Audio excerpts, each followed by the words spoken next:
ప్రేమ కలిగిన మా తండ్రి, పరిశుద్ధుడైన మా దేవ, మహిమ గల మీ నామను బట్టి మీ పాదాలు కొందనాలు, స్తుతులు, స్తోత్రాలు చెల్లిస్తున్నా నాయన. మా తండ్రి, మా ప్రభా, మీ సహాయం మేము కోరుకుంటున్నాము. అయోగ్యులము, అపాత్రులము, ఎన్నిక లేనటువంటి వారము నాయన. చిన్న మందగా మేము సమకూడుతున్నాము. మమ్మల్ని కనికరించండి, మీ సన్నిధి మా మధ్యలో ఉంచండి. మా తండ్రి, ఈ చిన్న బలహీనమైన పరిచర్యలో మీరే కనికరించి మమ్మల్ని బలపరచమని వేడుకుంటున్నావు నాయన. మా ప్రభావ వచ్చిన బిడ్డల బట్టి వందనాలు. రావలసిన వారిని కూడా మీరు నడిపించమని వేడుకుంటున్నావు నాయన. ఎవరైతే పిలువబడ్డారో వారందరూ రాగలటూ సహాయపడండి. మా తండ్రి, దయ చూపించమని వేడుకుంటున్నాను. పాటల ద్వారా మహిమ పొందండి. ఈ యూత్ మినిస్ట్రీలో మీరే సహాయం చేయండి. మా ప్రభా ఇక్కడ గడిపే సమయాన్ని దీవెనకరంగా చేయమని వేడుకుంటున్నాను. పాటల ద్వారా మీరే మహిమ పొందండి. వాక్యం ద్వారా మీరే మహిమ పొందండి. మీ బిడ్డల హృదయాల్లో మీ కార్యం జరిగించమని వేడుకుంటున్నాను. మాకు అన్ని విషయాల్లో మీ దీవెనలు మాకు సమృద్ధిగా దయచేయండి. మా తండ్రి, ఈ దినం నుంచి ప్రారంభిస్తున్న ఈ పరిచర్యను రానున్న దినాల్లో మరి ఎక్కువగా బలమైన రీతిగా జరిగించినట్లుగా ఆశీర్వదించమని వేడుకుంటున్నాను నాయన. అనేకులు రాగలటూ సహాయపడండి. మా తండ్రి, మీ సన్నిధిలో మీ బిడ్డలైన వారు మేలు పొందుటకు మీ సహాయం దయచేయమని వేడుకుంటున్నాను. మమ్మల్ని అందరినీ మీ స్వాధీనపరుచుకుంటున్నాను నాయన. మా ప్రభా, మా తండ్రి, ఒకవేళ ఇది అననుకూల సమయం అయితే ఆదివారం పెట్టుకుంటూ మీ కృప దయచేయమని వేడుకుంటున్నాను. అయినా మీ చిత్తం ఏంటో బయలుపరచండి, మీరే నడిపించమని వేడుకుంటున్నాను. మా తండ్రి, మీ బిడ్డలు మీరు బలపరచండి, వాడుకోనండి. ఈ దినం నుంచి ప్రారంభిస్తుండగా మీ సహాయం, మీ సన్నిధి మేము కోరుకుంటున్నాము నాయన. మీరే ఆశీర్వదించండి, మీరే మమ్మల్ని బలపరిచి నడిపించమని వేడుకుంటున్నాను. వాక్యం అందించే మీ బిడ్డను మీరు బలపరచండి, సహాయం చేయండి. మమ్మల్ని అందరినీ మీ స్వాధీనపరచుకుంటూ యేసుక్రీస్తు ప్రభువారి శ్రేష్టమైన పుణ్యనామములో స్తుతించి ప్రార్థించి వేడుకుంటున్నాము తండ్రి. ఆమేన్.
నేనివాడనైయుండగోరేదన్ యేసు ప్రియా రక్షక,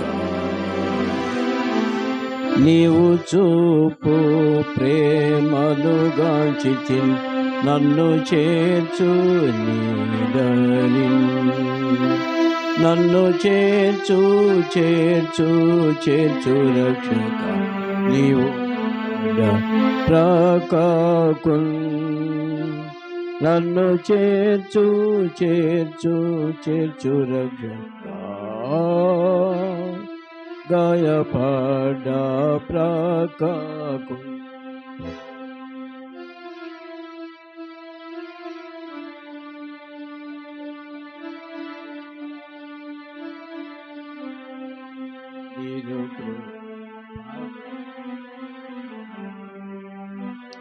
నన్ను ప్రతిష్ఠపరచుమి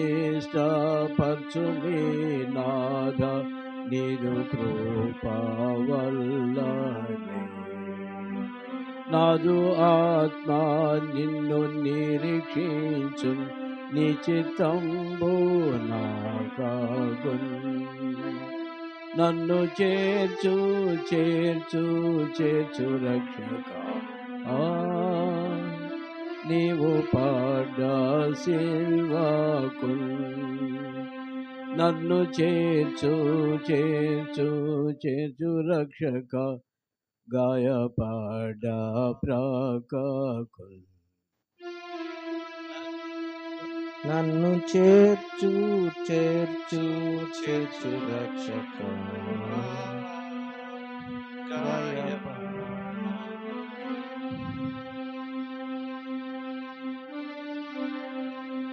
నీదు సన్నిధిలో నికను ఎంత సృష్టిగా నాకు నీదు సన్నిధిలో నీకుండు ఎంత సృష్టి నాకదు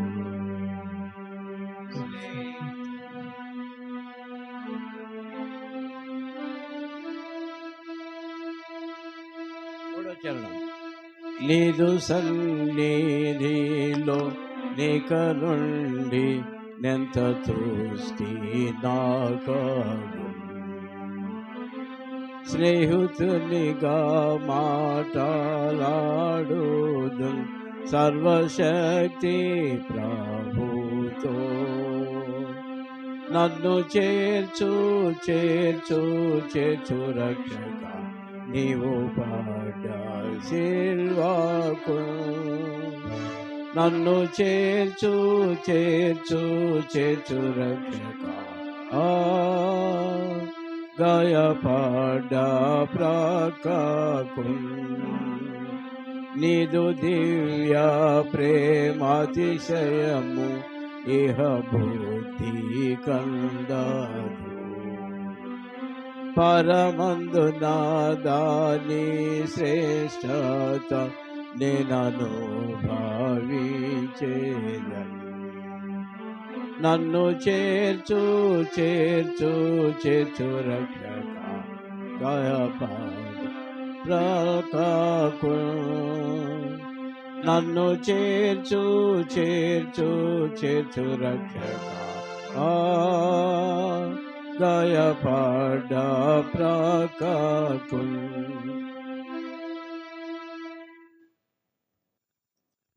744 యేసు ప్రభు నీకు నేను నా సమస్త మిత్రులు.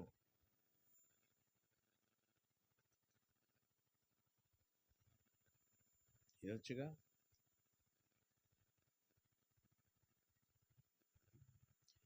యేసు ప్రభు నీకు నేను నా సమస్త మిత్రులు నీదు సన్నిధి వసించి ఆశతో ప్రేమించును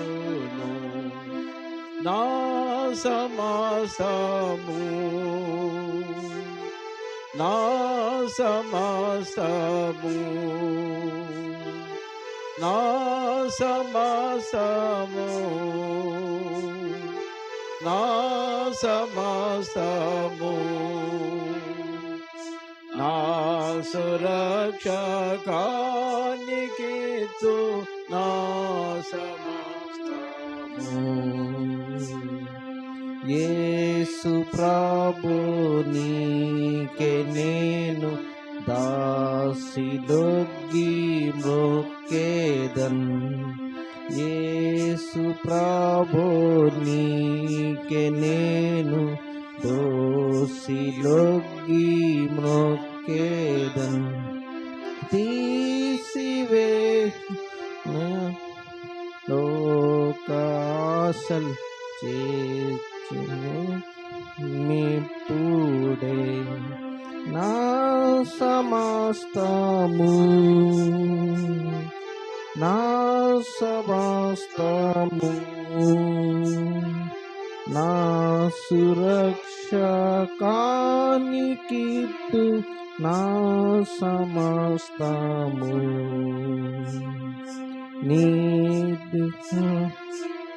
నీకు నేను నా సమస్త మిత్రులు నీదు వాడ నేను యేసు నీవు నాదు వాడావు నీదు వాడ నేను యేసు నీవు నాదు వాడవు. నీకు నేను నేకమాని నీ శుద్ధాత్మ సాక్ష్యము నా సమస్తము, నా సమస్తము, నా సురక్ష కానికిత్తు నా సమస్తము. యేసు ప్రభు నీకు నన్ను నీయనే వచ్చితి, నీదు ప్రేమ శక్తి నింపి నీదు దీవెన నీయవే నా సమస్తము, నా సమస్తము, నా సురక్ష కానికిత్తు నా సమస్తము. యేసు నీవే నా స్వరాస్తి హాసుజాల్బందీతి, ఏ సహకానమన్ హల్లెలూయా స్తోత్రము. నా సమస్తము, నా సమస్తము, నా సురక్ష కానికిత్తు నా సమస్తము.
సేవా చేయుటకై ఆత్మ ప్రాణ దేహము తాళంపులు క్రియలు, ఆత్మ ప్రాణ దేహము తాళంపులు క్రియలు అన్నీయు నీ కొరకే గైకొనుము ఓ యేసువా, అన్నీయు నీ కొరకే గైకొనుము ఓ యేసువా. జీవించగోరీతి నీ కొరకే నీకే మహిమా ఘనత, జీవించగోరీతి నీ కొరకే నీకే మహిమా ఘనత. నా సర్వమైన ప్రభు అర్పించుకొందు నీకై, అంగీకరించు నేడు నీ సేవా చేయుటకై, అంగీకరించు నేడు నీ సేవా చేయుటకై.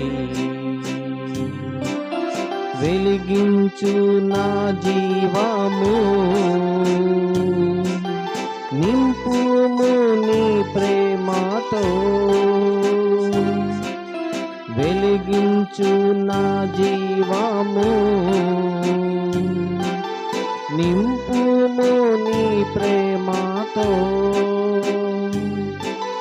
నీ కృపతో నడిచేదను. మెండైన నీ శక్తితో, నీ కృపతో నడిచేదను. మెండైన నీ శక్తితో, ఘనపరచగోరీతి నీ నామమును. నీకే మహిమా ఘనత, ఘనపరచగోరీతి నీ నామమును. నీకే మహిమా ఘనత. సర్వమైన ప్రభు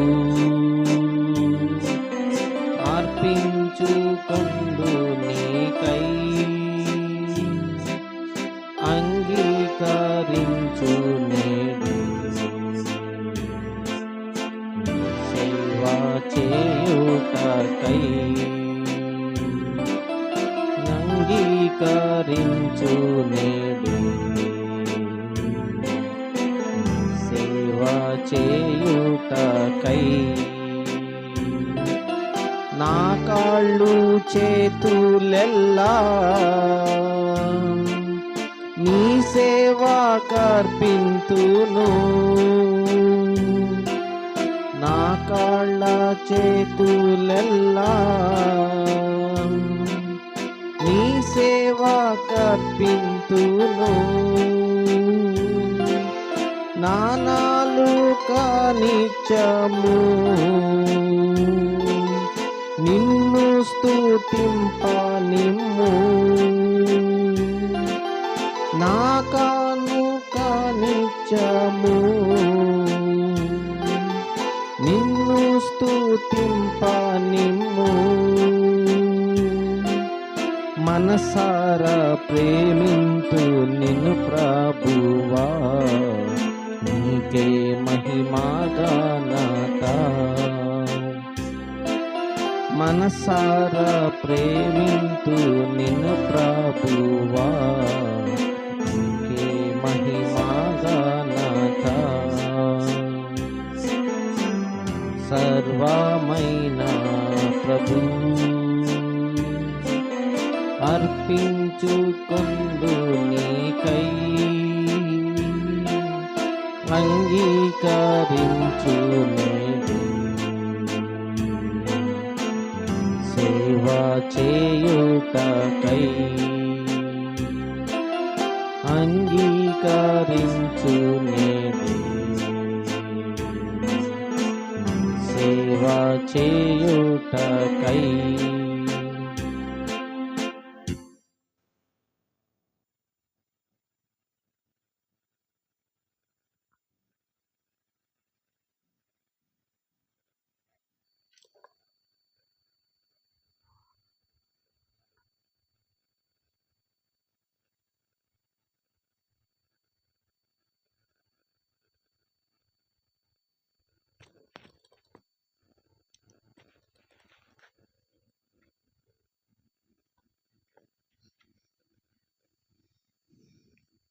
ఈ సాయంకాలంన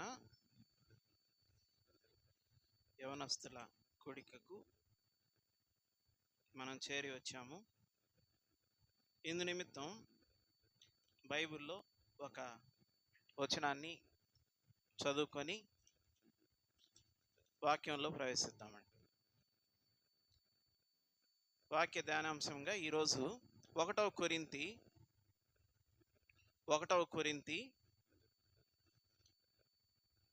కొరింథీ 6వ అధ్యాయము ఈ మెసేజ్ అయిన తర్వాత మీకు అందరికీ ఈ మెసేజ్ మీద క్వశ్చన్స్ కూడా ఉంటాయి. చూడండి, 1 కొరింథీ 6వ అధ్యాయము 19వ వచనం, 19, 20 వచనములు అందరం కలిసి చదువుకుందామండి. 1 కొరింథీ 6:19-20. మీ దేహము దేవుని వలన మీకు అనుగ్రహింపబడి మీలోనున్న పరిశుద్ధాత్మకు ఆలయమై ఉన్నదని మీరెరుగరా? మీరు మీ సొత్తు కారు, విలువ పెట్టి కొనబడిన వారు గనుక మీ దేహంతో దేవుని మహిమపరచుడి. 20వ వచనం మళ్ళీ అందరం కలిసి చదువుకుందామండి. విలువ పెట్టి కొనబడిన వారు గనుక మీ దేహంతో దేవుని మహిమపరచుడి. దేవుడి లేఖన భాగాన్ని దీవించలాగా ఒకసారి ప్రార్థించుకుందామండి. ప్రేమ కలిగిన మా తండ్రి, పరిశుద్ధమైన దేవ, యేసుక్రీస్తు నామమున ప్రభా, ఈ సాయంకాలం ప్రభా మీ సన్నిధిలో చేరి యవనస్తులుగా ప్రభా ఇక్కడ చేరుంటుండగా ప్రభా చదివిన వాక్య భాగం నుండి కొన్ని తలంపులు మాకు దయచేసి ఏ విధంగా ఈ జీవితంలో మేము నడుచుకోవాలో యవన బిడ్డలైన మాకు తెలియజేయమని కోరుతూ యేసుక్రీస్తు నామమున ప్రార్థించి వేడుకుంటున్నాం తండ్రి, ఆమేన్. చదువుకున్న ఈ లేఖన భాగము 1 కొరింథీ 6:19-20 వచనములు మనం చదివాం. మీరు యవనస్తులు కాబట్టి చాలా జాగ్రత్తగా వినాలని ప్రభు పేరట కోరుతున్నామండి. చూడండి, మీరు మీ సొంతం కాదు, మీరు మీ సొంతం కాదు అని పౌలు అంటున్నాడు. పౌలు కొరింథీయులకు రాస్తూ అన్న మాట ఏంటంటే మీరు మీ సొంతం కాదు అని పౌలు అంటున్నాడు. అంటే మన దేహము మన సొత్తు కాదు. ఈ దేహం అనేది మన సొత్తు కాదు. ఈ దేహం మనకు ఎవరు అనుగ్రహించింది అని అంటే దేవుని వలన మనకు అనుగ్రహింపబడింది. ఎవరి వలన అనుగ్రహింపబడిందండి? దేవుని వలన మనకు ఈ దేహం అనుగ్రహింపబడింది. అది ఆయన సొంతం. ఈ దేహము కానీ శరీరం కానీ మొత్తం ఆయనదే సొంతం. మరి ఈ దేహాన్ని ఆయన కొనుగోలు చేశాడు. ఆయన ఈ దేహాన్ని కొన్నాడు. ఎలా కొన్నాడు? ఏంటి అసలు? మనల్ని ఎందుకు కొనాల్సి వచ్చిందనంటే మనం ఒకప్పుడు పరిస్థితి ఏంటంటే రక్షింపబడక మునుపు, దేవుని నమ్మక మునుపు మన పరిస్థితి ఏ విధంగా ఉందంటే సాతాను బానిసత్వంలో ఉన్నాం మనం. సాతాను బానిసత్వంలో వాడి ఆధీనంలో ఉంటూ మనం ఏం చేస్తున్నామంటే వాడు ఏం చెప్తే అలాంటి పనులు చేస్తూ, వాడు అడుగుజాడల్లో నడుస్తూ, వాడు తల్లిదండ్రులను ఎదిరించటము, ఈ విధంగా వాడు అడుగుజాడల్లో నడుస్తూ వాడు బానిసత్వంలో ఉండిపోయాం మనం. అటువంటి పరిస్థితుల్లో మనల్ని విడిపించాలంటే అది ఎంత క్రయమైనా చెల్లించలేని పరిస్థితి ఒకప్పుడు ఉంది. అటువంటి పరిస్థితుల్లో ఏం చేశాడంటే దేవుడు ఏం చేశాడంటే తన ప్రియ కుమారుణ్ణి సాక్షాత్తు ఈ లోకంలోకి పంపాడనమాట. పంపి సాతాను చెరల్లో ఎవరైతే మనం ఉన్నామో మనల్ని ఆయన ఏం చేశాడు? ఆయన తన శరీరం మొత్తం క్రయధనముగా చెల్లించి, శరీరాన్ని క్రయధనంగా క్రయధనం అంటే ఏంటి? డబ్బులు అనుకోండి, మీకు అర్థమయ్యేదానికి చెప్తున్నా. ఒక అమౌంట్, ఆ అమౌంట్ ఎంత లక్షలు కోట్లు పోసినా తీరేది కాదు. కాబట్టి ఈయన ఏం చేశాడంటే ఈయన శరీరాన్ని తూకంలాగా అనుకోండి వేసి ఆ విధంగా ఆయన చెల్లించి ఆయన ఏం చేశాడు? మనల్ని కొన్నాడు అనమాట. మామూలుగా బానిసత్వంలో ఇది వరకు పాలేరులు అట్టుండేవారు. వారిని మనం కొనాలంటే వారికి కొంత చెల్లిస్తే వాళ్ళని అక్కడి నుంచి విడిపించవచ్చు. అలాగే మనం కూడా సాతానుకు పాలేరులాగా ఉన్నాం. ఇది వరకు మనల్ని ఏం చేశాడు? దేవుడు విడిపించాడు అనమాట. విడిపించిన తర్వాత మన పరిస్థితి ఏ విధంగా ఉందంటే ఇప్పుడు మనం దేవునిచే విమోచింపబడ్డాం దేవునిచే. అంటే ఏంటి? దేవుడు మనల్ని కొనుగోలు చేశాడు.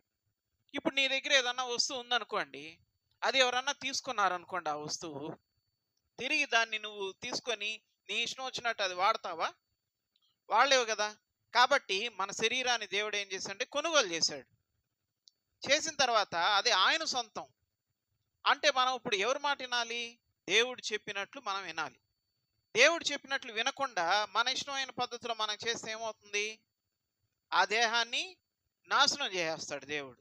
ఆ దేహాన్ని ఏం చేస్తాడంటే నరకంలో, అగ్నిగుండంలో పరేస్తాడు మన ఇష్టం వచ్చినట్లు చేస్తే. కాబట్టి ఇది బాగా గుర్తుపెట్టుకోవాలా. దేవుడు మనల్ని విలువ పెట్టి కొన్నాడు కాబట్టి మనం ఏం చేయాలా? దేవునికి ఇష్టానుసారంగా నడుచుకోవాలా. ఏ విధంగా నడుచుకోవాలి? మరి ఏ విధంగా దేవుని ఇష్టం మనకెట తెలుస్తుంది అని అంటే మనం ఏం చేయాలి? ఉదయం లేచిన కాడ నుంచి తీరిక దొరికినప్పుడల్లా మనం ఏం చేయాలంటే ప్రార్థన చేస్తూ ఉండాలి.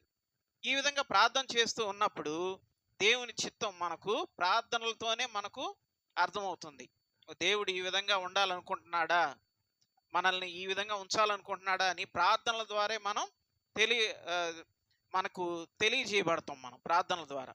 కాబట్టి మనమంతా ఏం చేయాలంటే ఆ విధంగా దేవునికి ఇష్టానుసారంగా మనం నడుచుకోవాలి. మరి ఆ, ఈ మధ్య కాలంలో చూస్తున్నాం కదా, కొంతమంది ఏం చేస్తారంటే డిప్రెషన్లోకి వెళ్ళిపోతున్నారు. కొంతమంది డిప్రెషన్ అంటే ఏంటి? ఇంకా నా నా లైఫే వేస్ట్ అన్నట్టుగా ఆ విధంగా డిప్రెషన్లోకి వెళ్ళిపోతున్నారు అన్నమాట. అటువంటి డిప్రెషన్లోకి వెళ్ళిపోయినప్పుడు దాని అర్థం ఏంటంటే అదంతా సాతాను కార్యం. సాతాను ఏం చేస్తుందంటే అప్పుడు ఒకసారి మార్క్స్ వార్త చూడండి. మార్క్స్ వార్తలో ఏ విధంగా చేసుకోమని అంటదంటే ఒకడు సాతాను పట్టిన వాడు ఉన్నాడు. వాడు ఏం చేసుకుంటున్నాడో చూడండి ఒక్క మాట. 5వ అధ్యాయం మార్క్స్ వార్త 5వ అధ్యాయంలో చూడండి వాడు ఏం చేసుకుంటున్నాడు అక్కడ. 5వ అధ్యాయము 5వ వచనం. వాడు ఎల్లప్పుడూ రాత్రింబగళ్ళు సమాధుల్లోనూ కొండలలోనూ కేకలు వేయచ్చు తన్ను తాను రాళ్లతో గాయపరుచుకొనుచునుండెను. తన్ను తాను రాళ్లతో గాయపరుచుకుంటున్నాడంట, కొట్టుకుంటున్నాడు వాడి కాడే. ఇట్ట మొటికాయలు వేసుకుంటున్నాడు, ఇట్ట పీక్కుంటున్నాడు వాడి కాడే. ఇదంతా ఎవరు కార్యం? సాతాను కార్యం. సాతాను చెప్పే పనులు అన్నమాట ఇవన్నీ.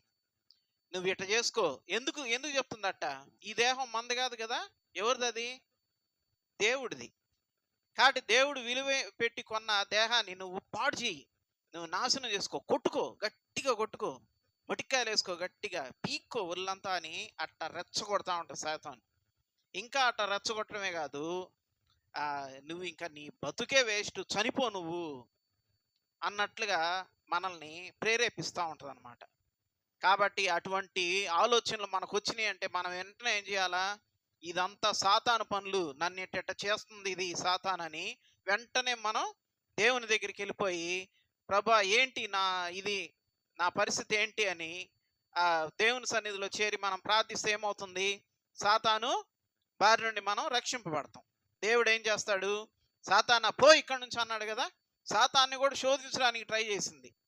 నువ్వు నిజంగా దేవుడు అయితే నీకు ఇంత ఆకలేస్తుంది కదా, ఈ రొట్టెలు తిను అని రాళ్ళని రొట్టెలుగా చేసుకొని తినమనింది. అట్లా శోధిస్తూ ఉంటుంది అనమాట. నువ్వు నిజంగా దేవుడి కుమారుడు అయితే అన్నట్లు నిన్ను కూడా, నువ్వు నిజంగా దేవుడి కుమారుడు అయితే ఇక్కడ నుంచి బైక్ వేసుకొని వెళ్ళు, ఎట్టా యాక్సిడెంట్ అవ్వకుండా తిరిగి వస్తావు చూద్దాం, నువ్వు దేవుని కుమారుడు కదా, నీకు యాక్సిడెంటే కాదు, పో అని రెచ్చకూడదు. అప్పుడు మీరేం చేస్తారు? నాకేం కాదనుకొని బయలుదేరతారు. అదంతా ఎవరు ప్రేరేపణలు? సాతాను ప్రేరేపణలు. కాబట్టి ఇలాంటి పనులు సాతాను మన నిత్యం సందు దొరికినప్పుడల్లా గర్జించు సింహంలాగా ఎప్పుడెప్పుడు మింగుదామా అని చూస్తూ ఉంటాం సాతాను మనల్ని. కాబట్టి ఆ విధంగా ఆ సాతాను బారిన మనం పడకుండా ఉండాలంటే ఏం చేయాలా? టైం దొరికినప్పుడల్లా ప్రభా నన్ను కాపాడు, ఈ విధంగా అనుకుంటా ఉండాలా. యేసుప్రభ అని ఏసు రక్తమే జయం అనుకోండి. ఎప్పుడన్నా శోధనలు మరీ ఎక్కువ చేసినప్పుడు ఆ విధంగా అనుకుంటూ ఉంటే ఏమవుతుందంటే మనకు ఆ సాతాను మన జోలికే రాదు, భయపడిపోద్ది, వీడు దేవుని బిడ్డలాగా ఉన్నాడు అనుకొని. కాబట్టి ఇప్పుడు అంత టైం లేదు, కానీ మన బైబిల్లో కొంతమంది వ్యక్తులు ఉన్నారు ఈ విధంగా ఇట్లా డిప్రెషన్లోకి వెళ్ళిపోయి సూసైడ్ చేసుకున్న వాళ్ళు ఉన్నారు కొంతమంది. వాళ్ళ పేర్లు ఒక నలుగురిని చూద్దాం. ఇప్పుడు తొందరగా ముగించేద్దాం, 10 నిమిషాల్లోనే కంప్లీట్ అయిపోద్ది. మీరేమి అనుకోవద్దు ఎంతసేపు పడద్దు అని. మరి చూడండి, ఇక ఒక అతను ఉన్నాడు సౌలు అని మనం ఒకటి చూడొచ్చు. ఈ సౌలు రాజు ఏం చేశారంటే ఒకసారి శత్రువులు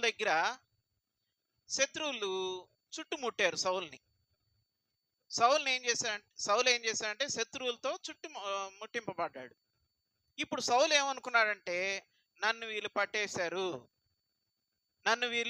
పట్టేసుకున్నారు, నాకింకా వాళ్ళకు దొరికితే, ఆ శత్రువులకు నేను దొరికితే ఏమవుతానంటే ఖచ్చితంగా వాళ్ళు నన్ను హింసిస్తారు అని ఏదేదో ఊహించేసుకొని ఇతను ఏం చేశాడంటే తన దగ్గర ఒక బల్లె ఉంటే ఆ బల్లెని ఇట్ట నాటి భూమి మీద దాని మీదకి వెళ్ళి పడిపోయాడు. అంటే దాని అర్థం ఏంది? సూసైడ్. అవునా కాదా? సూసైడేనా? తనకు తానే చనిపోవడం. అంటే సౌలు ఏం చేశాడు? అతని దగ్గర ఒక బల్లె ఉంటే దాన్ని ఇక్కడ నాటి దాని మీద వెళ్ళి పడిపోయాడు. కానీ దేవుడు ఏం చేశాడంటే అతన్ని ఆ అతన్ని దేవుడు ఎన్నుకున్న వ్యక్తి, ఎన్నిక చేయబడ్డ వ్యక్తి సౌలు. కాబట్టి ఆ సౌలు ఆ ఆత్మహత్యకు ప్రేరేపించల దేవుడు, చావనివ్వల. అంతకు ముందే సమూయేలు ఏం చెప్పాడంటే సౌలు దగ్గరికి వచ్చి, నువ్వు నా కుమారులు నేను అందరం కలిసి పరదైసులో ఉంటామని చెప్పాడు. అంటే దాని అర్థం ఏంటి? నువ్వు పరలోకంలోకి వెళ్తావు గ్యారెంటీగా. కాబట్టి నువ్వు ఇప్పుడు ఆత్మహత్య చేసుకుంటే ఏమవుతుంది? నరకంలోకి వెళ్ళిపోతావు. నరకంలోకి వెళ్ళటం అంటే ఏందో తెలుసా? నరకంలోకి వెళ్ళటం అంటే, ఇప్పుడైతే మీకు ఏదన్నా కష్టం వచ్చిందనుకోండి, ఆ కష్టం భరించలేక మీరేం చేస్తారంటే సూసైడ్ చేసుకున్న పని అయిపోద్ది, ఈ నరకం తప్పొద్దని అనుకుంటారు. కానీ ఆత్మహత్య అనేది చాలా ఘోరమైన పాపం అన్నమాట. అప్పుడు ఏమవుతుంది? మీరు అక్కడ దేవుని దగ్గర తీర్పు పొందినప్పుడు ఏమవుతుందంటే నరకంలో పడేస్తాడు దేవుడు మిమ్మల్ని. నరకం ఎట్లా ఉంటుంది తెలుసా? అది నరకంలో పడే శిక్ష ఎట్లుంటుందో తెలుసా? 2 రోజుల్లో ముగిసిపోయే శిక్ష కాదు అది. యుగ యుగములు కంటిన్యూగా కాలుతూనే ఉంటాం నరకంలో. ప్రతి క్షణం అమ్మ అమ్మ అమ్మ అమ్మ అనే అరుపులు వస్తూనే ఉంటాయి మన నోట్లో నుండి. మరి అది అంతలాంటి శిక్ష సూసైడ్ చేసుకొని ఆ శిక్ష భరించడం గ్రేటా? అది మంచి పనే? లేదంటే 2 రోజులు ఏదో కష్టం వచ్చింది, ఆ కష్టం ఏదో ఒకటి 2 రోజుల్లో, రేపు ఈ పాటికి అంతా మొత్తం క్లియరే. ఇప్పుడు నిన్ను మీ డాడీ ఏదో అన్నాడు, కంటిన్యూగా సంవత్సరాలు నీతో కక్ష పెట్టుకొని ఉండడు కదా. పక్క రోజు 2 రోజులు పోతే మాట్లాడేస్తాడు దేవుడు. ఈ 2 రోజుల కోసం నువ్వేం చేస్తావు? నా బతికే దండగా అనుకుని ఏం చేస్తారు? ఇలాంటి పనులు చేస్తారు. ఈ విధంగా చేయటం వల్ల ఏమవుద్ది? నిత్య నరకంలో పడవేయబడతాం. నిత్య నరకం అంటే అది ఇంకా దేవుడు కూడా దాని నుంచి బయటికి తీయలేడు. ఎందుకంటే అది ఒక శాసనం, అది అంతిమ తీర్పు దేవుడిది. కాబట్టి అటువంటి అంతిమ తీర్పుని ఇంకా దేవుడు మార్చడు. టైం ఇప్పుడంతా ఇస్తాడు. ఇదంతా ఏంటి? కృపకాలం అంతా మనల్ని కాపాడుతూనే ఉంటాడు దేవుడు. ఒక టైం వచ్చినప్పుడు, అంతిమ తీర్పు వచ్చినప్పుడు ఇక దేవుడు ఏ కృప కూడా ఉండదు దేవుడికి. తీర్పు చెప్పాడంటే దేవుడు ఖచ్చితంగా అది జరిగి తీరాల్సిందే. కాబట్టి అటువంటి నరకంలో మనం పడకుండా ఏం చేసుకోవాలంటే మనం ఇటువంటి పనులు మనం చేసుకోకూడదు అని ఈ బైబిల్ ద్వారా మనం జ్ఞాపకం చేయబడుతున్నాం. సరేనా? మరి ఇంకా చూడండి, ఇంకొక వ్యక్తి చూసేద్దాం ఇప్పుడు. ఎవరంటే అతని పేరు ఏలియా. ఏలియా ప్రవక్త తెలుసు కదా మీకు అందరికీ. ఏలియా ప్రవక్త. ఆ ఏలియా ప్రవక్త ఏం చేశాడంటే, ఒకసారి యెజబెల్ అని ఒక ఆమె ఉంది. ఆమె ఏం చేసిందంటే, రేపు తెల్లారికల్లా నువ్వు చనిపోతావు అని చెప్పింది సమూయేలుని, ఏలియాని. రేపు తెల్లారికల్లా నువ్వు ఉండవు ఈ భూమి మీద అన్నట్టుగా వార్నింగ్ ఇచ్చిందనమాట. అప్పుడు ఏలియా ఏం చేశాడు? భయపడిపోయి ఏం చేశాడంటే, ఒక ఆడదాని చేతిలో నేనేంది చనిపోయేది అనుకొని ఈయన ఏం చేశాడంటే మొత్తం ఇంకా ఊరు వదిలిపెట్టేసి అడవుల్లోకి వెళ్ళిపోయాడు. ఆ విధంగా అనుకోండి మీరు. అడవుల్లోకి వెళ్ళిపోయాడు, దూరంగా వెళ్ళిపోయాడు, పారిపోయాడు అనమాట. పారిపోయి ఓ చెట్టు కింద కూర్చొని, దేవుడా నువ్వే నన్ను తీసేసుకో, ఆడదాని చేతిలో నేను చావటం ఏంది అనుకొని ఆ విధంగా నన్ను చంపేసి నన్ను తీసేసుకో నువ్వు అన్నట్లుగా ఆ విధంగా నిరుత్సాహపడిపోయి డిప్రెషన్లోకి వెళ్ళిపోయాడు. దేవుడు ఏం చేశాడంటే ఒక దూతను కూడా పంపించాడు ఏలియా దగ్గరికి బలపరచడానికి. మరి బలహీనుడైపోయాడు కదా, ఆ మాటలు విని బలహీనుడైపోయాడు. అటువంటి పరిస్థితులు ఏంది? దేవుని దూత బలపరచడానికి వచ్చింది అక్కడికి.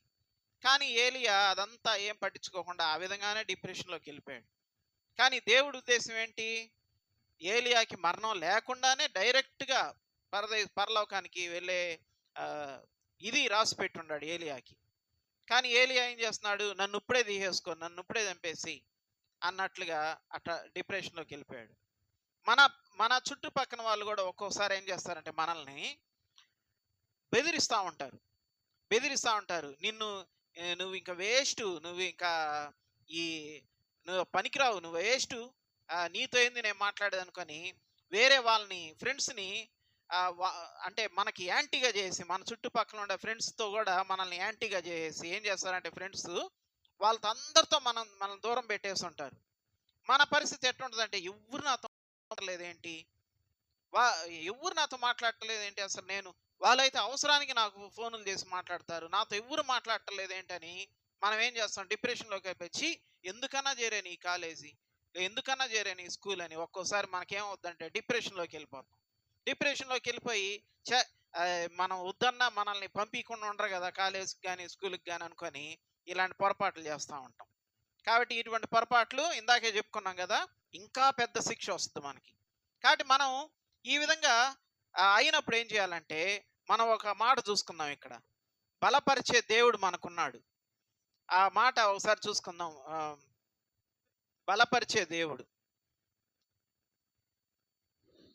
చూడండి, బలపరిచే దేవుడు అన్న మాట కీర్తనలో మనం చూడొచ్చు కదా.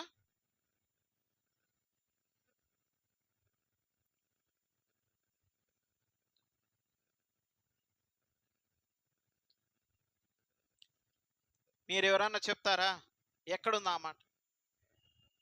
కీర్తన 91 చూడండి, కీర్తన 91. అంటే బైబిల్లో వాక్యం మనం చూసుకుంటూ మనం ముందుకెళ్తే మంచిది.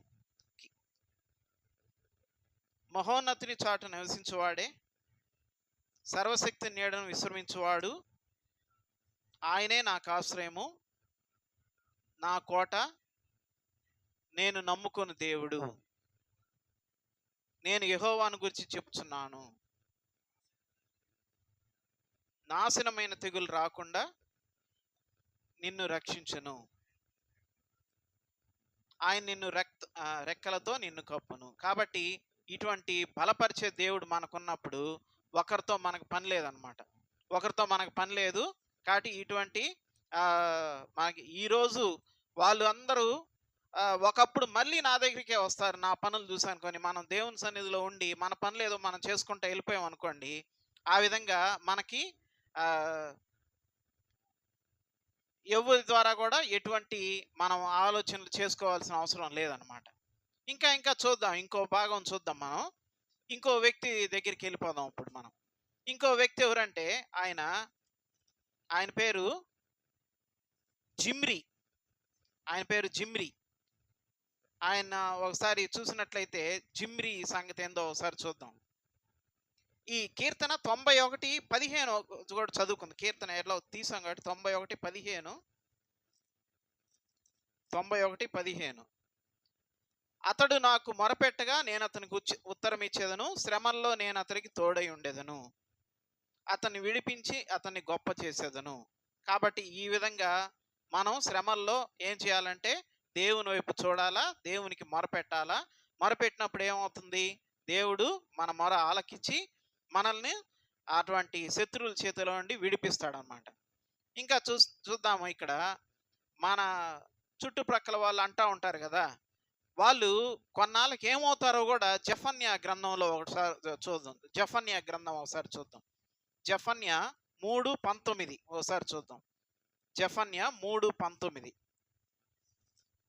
జెఫన్యా 3:19లో చూద్దాం. అక్కడ ఆ కాలమున నిన్ను హింస పెట్టు వారందరినీ నేను శిక్షింతును. చూడండి, నిన్ను హింస పెట్టు వారిని అందరినీ నేను శిక్షింతును. తర్వాత కుంటుచు నడుచు వారిని నేను రక్షింతును. అంటే మనం వెనక ముందు అడిగేసుకుంటా ఆ విధంగా అంటే వెళ్ళాలా వద్దా అన్నట్టుగా మన కుంటి ఆ విధంగా తలంపులు ఉంటే ఏం చేస్తాడంటే దేవుడు రక్షిస్తాడు. ఇంకా చూడండి, చెదరగొట్టుబడే వారిని సమకూర్చుదును. ఇంకా ఏ దేశంలో వారు అవమానం నందిరో అక్కడెల్లా నేను వారికి ఖ్యాతిని మంచి పేరును కలుగజేసేదను. ఏ దగ్గరలా నేను అవమానం పొందానో, ఎక్కడైతే నువ్వు కాలేజీలో అవమానం జరిగిందనుకో, నీకు ఆ కాలేజీలోనే నీకు ఫస్ట్ మార్కులు వచ్చి అందరి దగ్గర నుంచి నీకు ఖ్యాతి, ఓయమ్మ ఇంత గ్రేట్ అవుతాను అన్నట్టుగా నీకు ఒక మంచి పేరు వస్తుంది అన్నమాట. కాబట్టి ఈ వచనాలు మనం జ్ఞాపకం చేసుకొని ఎప్పుడన్నా ఇలాంటి పరిస్థితుల్లో ఉన్నప్పుడు మనం ఈ వాక్యాలు మనం చదువుకుంటే మనం సేద తీరే వారంగా ఉంటాం. మనం ఇంకో భాగం చూద్దాం. ఆ వ్యక్తి పేరేంటంటే అహీతోపేలు అనే ఒక వ్యక్తి ఉన్నాడు. జిమ్రీ తర్వాత చూద్దాం. అహీతోపేలు అనే ఒక వ్యక్తి ఉన్నాడు. ఈ వ్యక్తి ఏం చేశాడంటే ఆ దావీదు కుమారుడు ఒక అతను ఉన్నాడు, అబ్షాలోము అని ఒకడు ఉన్నాడు. అతను ఏం చేశాడంటే రాజు అయిపోయాడు. అబ్షాలోము రాజు అయిపోయి అహీతోపేలుని ఏం చేశాడంటే సలహాదారుడిగా పెట్టుకున్నాడు అహీతోపేలుని. సలహాదారుగా పెట్టుకుంటే ఆ అహీతోపేలు అబ్షాలోముకు సలహా ఇచ్చాడు, నువ్వు దావీదుని చంపేసేయి అని ఏదో సలహా ఇచ్చాడు. జాగ్రత్తగా వినండి. ఇక్కడ అబ్షాలోము అనేవాడు రాజు దగ్గర ఎవరున్నారు? అహీతోపేలు. ఇవన్నీ క్విజ్లో అడగతా, ముందే చెప్తున్నా. అబ్షాలోము అనే అతను రాజు, అహీతోపేలు అతను సలహాదారు. అంటే ఏంది? ప్లాన్లు ఇస్తూ ఉంటాడు అనమాట. అతను ఏం చేశాడంటే దావీదుని చంపడానికి ఒక ప్లాన్ ఇచ్చాడు. అబ్షాలోము ఏం చేశాడంటే దాన్ని విని ఈ ప్లాన్ ఇట్టుందా అనుకొని, వద్దొద్దులే ఈ ప్లాన్ అనుకొని సెకండ్ ఒపీనియన్కి వెళ్ళాడు. సెకండ్ ఒపీనియన్ అంటే ఏంది? ఇంకొకటి దగ్గర సలహా తీసుకోవటం. అది అహీతోపేలుకి మండిపోయిందనమాట. మండిపోయి ఏం చేశాడంటే అహీతోపేలు, ఛీ, నా సలహా నన్ను ఇంత అవమానం నాకు అనుకున్నాడు, నా సలహా వినలేదు, నా సలహా వినకుండా వేరే వాడి సలహా వింటున్నాడు అనుకొని వెంటనే ఏం చేశాడో చూడండి. అక్కడ 2 సమూయేలు 17:23. 2 సమూయేలు 17:23. అహీతోపేలు తాను చెప్పిన ఆలోచన జరగకపోవట చూచి గాడిదకు గంత కట్టి ఎక్కి తన ఊరునున్న తన ఇంటికి పోయి తన ఇల్లు చక్కబెట్టుకొని ఉరిపోసుకొని చచ్చిపోయాడంట. నా మాట చెల్లలేదు అని. మన ఇంట్లో కూడా ఒక్కోసారి నా మాట వింటలేదు, ఆ అక్క మాట వింటున్నాడు అనుకో తమ్ముడు మాట వింటలేదని అక్క, భార్య మాట వింటలేదని భర్త మాట వింటలేదని భార్య, ఇంకా తల్లిదండ్రుల మాట వింటున్నాడు. నా మాట అసలు వినరు, తల్లిదండ్రుల మాటే వింటున్నాడని అట్ట ఊహించుకొని ఏం చేస్తామంటే మనం డిప్రెషన్లోకి వెళ్ళిపోతాం. ఇతను డిప్రెషన్లోకి వెళ్ళిపోయి ఏం చేశాడు? చనిపోయాడు. ఏం లాభమా? తర్వాత వింటాడేమో. నీ మాట వినేవాళ్ళు ఎవరన్నా ఉంటే వాళ్ళకి చెప్పు నువ్వు మాట, అంతే కదా? నీ మాట ఎవరన్నా వినేవాళ్ళు ఉంటే చెప్పు, నువ్వన్నా చెప్పు వాళ్ళతో అని, వాళ్ళతో అట్ట చెప్పు. అంతేగాని నా మాట చల్లలేదు, నా మాట ఇది లేదు అనుకొని ఏం చేస్తారంటే ఈ విధంగా డిప్రెషన్కి. ఇవన్నీ ఎవరి కార్యాలు? ఇందా చెప్పుకున్నాము, సాతాను కార్యాలు. ఇటువంటి సాతాను కార్యాల వల్ల మనం ఏం చేస్తామంటే నా మాట చల్లట్లేదు, నీ మాటే వినరు ఈ ఇంట్లో, నువ్వు ఇంకా బతికినా వేస్ట్ అని సాతాను వెంటనే మనలో దూరేసి మనల్ని ప్రేరేపిస్తూ ఉంటుంది ఇలాంటి పనులకి. కాబట్టి ఇటువంటి ప్రయత్నాలు కూడా మనం ఉండకూడదని దేవుడు తెలియజేస్తున్నాడు. మరి ఇంకో వ్యక్తి, లాస్ట్ వ్యక్తి జిమ్రీ అని ఒక ఆయన ఉన్నాడు. ఈయనేందంటే ఒక రాజును చంపేసి ఈయన ఏం చేశాడంటే రాజు అయిపోయాడు. జిమ్రీ ఒక రాజును చంపేశాడు, ఈయన రాజు అయిపోయాడు. రాజు అయిపోయి ఉన్నప్పుడు ఆ చనిపోయిన రాజు తాలూకు వాళ్ళకి తెలిసింది ఈ విషయం. వాడు మా నాన్న చంపి, అంటే అనుకోండి, ఈ విధంగా ఊహించుకోండి మీరు, వాడిని చంపి నువ్వు రాజు అయ్యాడు, వాడిని ఎట్టన్నా సరే లేపేయాలని వీళ్ళందరూ ఏం చేశారు? చుట్టుముట్టారు రాజుని. కొన్నాళ్ళ తర్వాత తెలిసింది ఇట్ట చంపి రాజు అయ్యాడు అతనని. వీళ్ళందరూ ఏం చేశారు? రాజనగర్కి వచ్చి చుట్టుముట్టారు. ఇప్పుడు ఈ జిమ్రీ చుట్టుముట్టారు అంటే మొత్తం ఆ ఊరు దండోరా వస్తుంది అనమాట, రాజనగర్కి వస్తుంది. ఇతనేం చేశాడు? జిమ్రీ భయపడిపోయాడు. ఓహో, నేను తప్పు చేశాను కాబట్టి వీళ్ళందరూ నన్ను ఇంక చంపేస్తారు, ఉండనీయడానికి ఏం చేశాడు చూడండి. అక్కడ 1 రాజులు 16:18. 1 రాజులు 16:18. 1 రాజులు 16:18.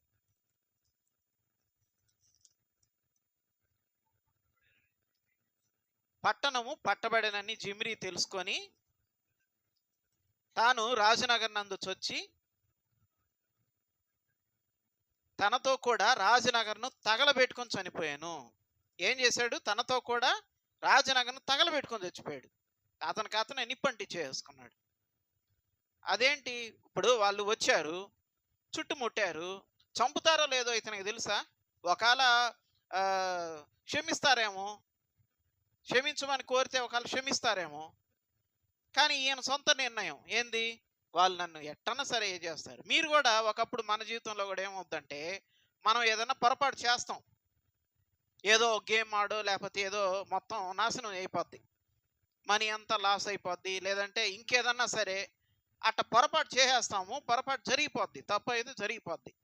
ఇక ఇంట్లో తెలిస్తే నన్ను అసలు ఉండనివ్వరు అనుకొని ముందే డిసైడ్ అయ్యి, మనకు మనమే ఊహించుకొని మనం ఏం చేస్తామంటే ఇలాంటి డిప్రెషన్‌లోకి వెళ్ళిపోయి సాతాను కిందకెళ్ళిపోతాం వెంటనే. అప్పుడేం చేస్తాడు సాతాను? నువ్వు తప్పు చేసావు కాబట్టి నిన్ను బతకనివ్వరు ఇంట్లో. వాళ్ళు నిన్ను ఎట్ట కొట్టి కొట్టి నువ్వే ఏదో ఒకటి చేసేసుకో సింపుల్‌గా అన్నట్టుగా సాతాను ఏం చేస్తది? ప్రేరేపిస్తది ఇట్ట. అప్పుడేంటి? మనం ఆ క్షణం భయపడినప్పుడు కొన్ని యుగాలు కాలే నరకంలో ఉండాల్సొస్తది మనం. ఆ నరకము ఆ 2 రోజులో మహా అయితే కొడతారేమో ఇంట్లో. ఆ 2 రోజుల తర్వాత రోజు కొట్టరు గదా! రోజు కొట్టరు గదా ఇంట్లో. ఆ 2 రోజుల శిక్ష కోసం నువ్వేం చేస్తావంటే ఇలాంటి పనులు చేస్తే ఏమవుద్ది? నీకు నరకానికెళ్ళిపోతావు. నరకంలో యుగయుగములు నిత్య నరకం అది. ఎవ్వరు అక్కడి నుంచి నిన్ను రక్షింపలేని నరకంలోకెళ్ళిపోయి కాలుతానే ఉంటావు నువ్వు. ప్రతి క్షణం ఓయమ్మ కాలిపోతున్నాను, ఓయమ్మ అంటానే ఉంటారు మీరు. కాబట్టి ఇటువంటి డిప్రెషన్‌లోకెళ్ళి సొంత నిర్ణయాలు తీసుకోకూడదు అని యవనస్తులుగా ఈ ఈరోజు మనం నేర్చుకున్నాం ఈ పాఠంలో. కాబట్టి మనం ఏం చేయాలి? ఈ ఆత్మహత్య అనేది నరహత్యతో సమానం. ఎందుకని? 6:19 ఇందాక చదివాం కదా! మీరు మీ సొత్తు కారు. మన దేహం ఎవరిది? దేవుడిది. అంటే దేవునికి మనం అవయవంలో అయి ఉన్నాం. క్రీస్తు సంఘానికి శిరస్సు కదా! ఆ సంఘంలో మనం అవయవములుగా కట్టబడ్డాం. మనల్ని మనం చంపుకుంటే ఏంటి? దేవుణ్ణి హింసించినట్టు మనం. అంతే కదా! కాబట్టి అది ఒకరిని హింసించడం, ఒకరిని చంపడం అంటే ఏంటి? నరహత్యతో సమానం కదా! కాబట్టి మనం అలాంటి పనులు చేయకూడదు. మనం ఇప్పుడు చదువుకున్న భాగం ఏంది? మీరు మీ సొత్తు కారు. మీ దేహము మన దేహం మనది కాదు. దేవునిది ఆ దేహం. మనం విలువ పెట్టి కొన్నవారము. కాబట్టి మనకేదన్నా సమస్యలు ఉంటే సమస్యలతో పోరాడాలి. దేవుని వాగ్దానాలు గుర్తు చేసుకోవాలి మనం. దేవుడు వాగ్దానాలు మనకిచ్చాడు కదా! ఆ వాగ్దానాల ప్రకారమే మనకు జరుగుద్ది గానీ, వేరేలా మనకు జరగదు. నిన్ను పై స్థానంలో ఉన్నిస్తానన్నాడు దేవుడు. ఆ వాగ్దానం గుర్తుపెట్టుకోవాల. దేవుడికి ప్రార్థించాలి. ఏమని? ప్రభా నువ్వు నాకు ఒకప్పుడు ఇలాంటి వాగ్దానం ఇచ్చావు కదా! నువ్వు ఖచ్చితంగా వాగ్దానం ఇచ్చి నెరవేర్చే దేవుడు నువ్వు అనుకొని, దేవుడి సన్నిధిలో కనిపెట్టుకొని, విశ్వసించి, నమ్మి కనిపెడుతూ ఉన్నప్పుడు ఏమవుద్ది? ఆ వాగ్దానాలు నెరవేరుతాయి. ఆ వాగ్దానాలు తీసి వదిలేసి పక్కన పెట్టేసాం అనుకో మనం, ఆ వాగ్దానాలు నెరవేరవు. ఆ వాగ్దానాలు మనం ఎప్పుడు గుర్తు చేసుకుంటా దేవుని సన్నిధిలో మనం మొరపెట్టి అడుగుతూనే ఉండాలి. దేవుడికి గుర్తు చేస్తూనే ఉండాలి. ఎప్పుడు ఆయన ఒక ఒక సమయం వచ్చినప్పుడు ఆ వాగ్దానం మన పట్ల నెరవేరుస్తాడు. అర్థమైందా? మరి ఈ విధంగా మనం మనమే దావీదు కూడా ఉన్నాడు. దావీదు చుట్టుపక్కల 600 మంది ఉండేవారు. వాళ్ళందరూ దావీదుని కుట్రబన్ని దావీదుని చంపేద్దాం అనుకున్నారు. దావీదు కుటుంబాన్ని మొత్తం చంపేశారు. మరి దావీదు ఈ విధంగా చేసుకోలేదు కదా! దావీదు ఏం చేశాడు? దేవుని ద్వారా బలపరచబడ్డాడు. ఇందాక చదివాం కదా మనం 91లో, నీవే నాకు బలం ఇచ్చే దేవుడు నువ్వే అని. కాబట్టి దావీదు దేవునితో ప్రార్థించి బలపడ్డాడు. బలపడి పోరాడాడు. ఇందాక అనుకున్నాం చూడు, అబ్షాలోము కుమారుడు. ఆ విధంగా దావీదు కుమారుడే దావీదుకి ద్రోహం చేశాడు. అటువంటి పరిస్థితుల్లో దావీదు బలం ఎలా తెచ్చుకున్నాడు అంటే దేవుని సన్నిధిలో ఉండి బలం తెచ్చుకున్నాడు. తిరిగి మళ్ళీ రాజ్యాన్ని సంపాదించుకోగలిగాడు. ఆ విధంగా మనం సమస్యలతో పోరాడాలా, మనం దేవుని వల్ల మనం ధైర్యం తెచ్చుకోవాలా. కాబట్టి ఈరోజు ఈ అంశాలు మనం జ్ఞాపకం చేసుకుందాం.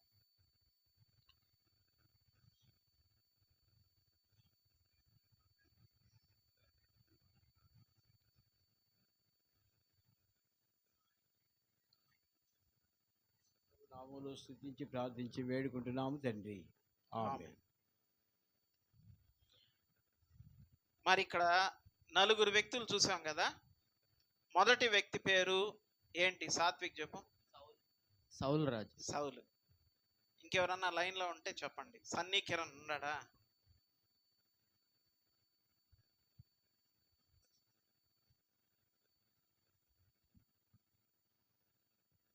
రెండో వ్యక్తి పేరేంటి?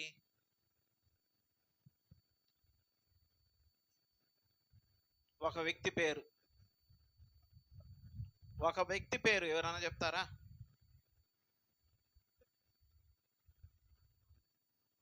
చాట్లో అన్నా పంపించవచ్చు.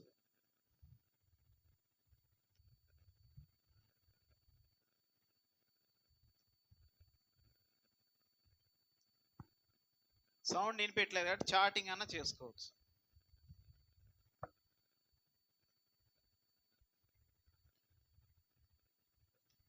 సరే, ఇంకో వ్యక్తి పేరు ఏంటి? గ్రేస్ చెప్పు. ఇంకొక వ్యక్తి పేరు చెప్పు. ఒక పేరు చెప్పాడు, సౌల్ అని చెప్పాడు. ఇంకో వ్యక్తి పేరు చెప్పు.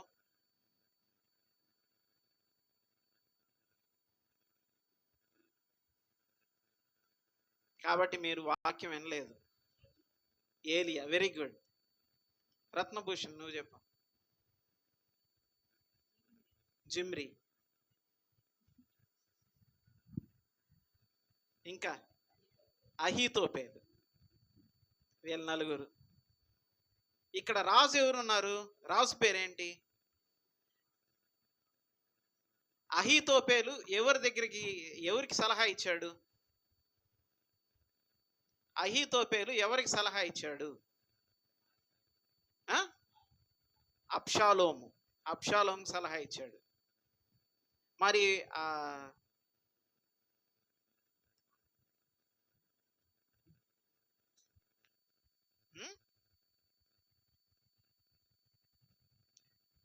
మనం చదువుకున్న మొదటి భాగం ఏంటి? ఫస్ట్ మనం స్టార్టింగ్ అప్పుడు ఒక వచనం చదువుకున్నాం కదా, అదేంటి? మొదటి కొరింథీ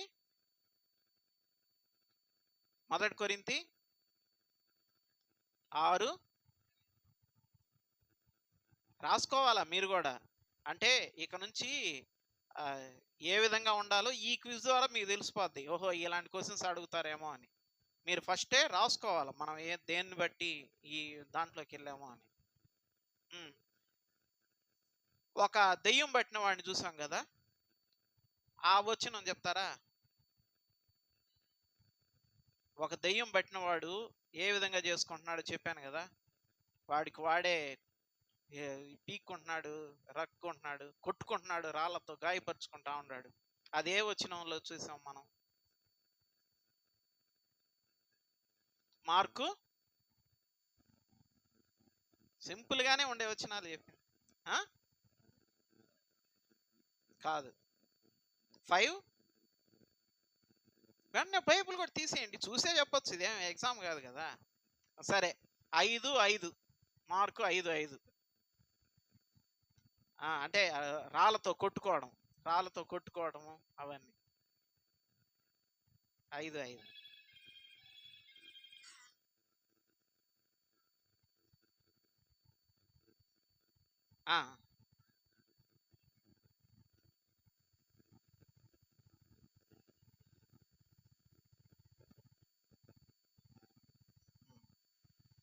సరే, ఇక్కడతో ఈరోజు ముగిద్దాము.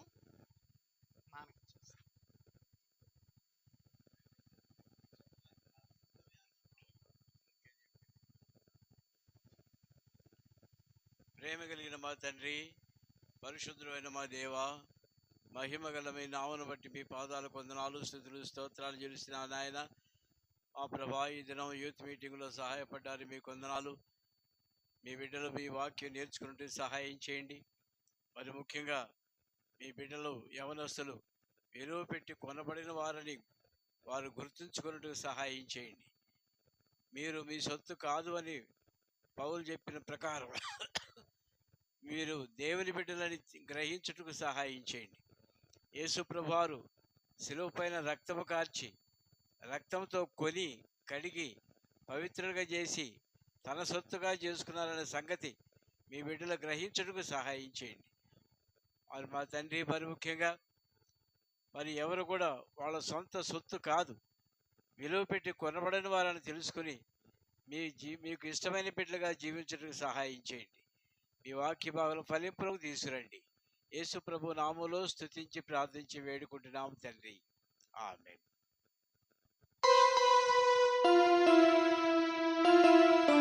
తన రాజ్యమంతా నీకియ్యగోరి తన రాజ్యమంతా నీకియగోరి ఉన్నత పిలుపు నీకు నిచ్చేను ఉన్నత పిలుపు నీకియవచ్చెను తన రక్తమిచ్చి నిన్ను కొన్నాడు తన రక్తమిచ్చి నిన్ను కొన్నాడు భయపడకు చిన్న మంద దయగాల మీ తండ్రి పిలచూచున్నాడు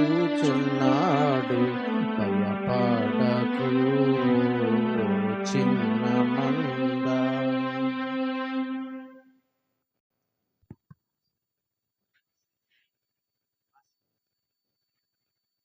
మన తండ్రి అయిన దేవుని యొక్క మహిమ, యేసుక్రీస్తు ప్రభు వారి యొక్క కృప, పరిశుద్ధాత్మ దేవుని యొక్క అన్యోన్య సహవాసం యవనస్తులని బిడ్డలకు కూడి వచ్చిన మనందరకు సదాకాలం తోడై ఉండును గాక. ఆమేన్.